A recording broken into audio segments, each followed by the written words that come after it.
The impact of the explosion in Lebanon was obviously huge. Prior to the explosion August 4th, we'd already had COVID-19 cases, there was political instability in the country, financial crisis that had made it more difficult for people to be able to survive in the current context in Lebanon. And what Right to Play brings to the table is something that's quite unique. It's a type of PSS that's different from the traditional and the conventional.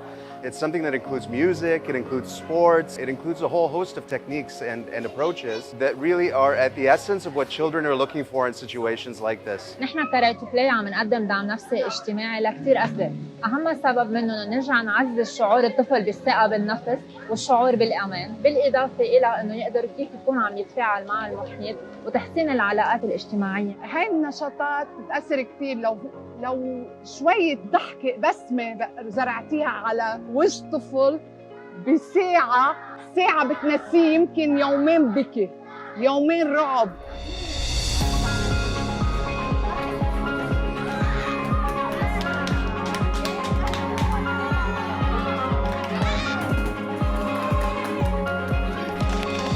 It's not an easy time for Lebanon. It's a time of great struggle. We hope that with the end of this really horrible event, it might be the beginning of something that's better for the country, better for the communities, and hopefully led by future generations like the children and youth that we're working with currently.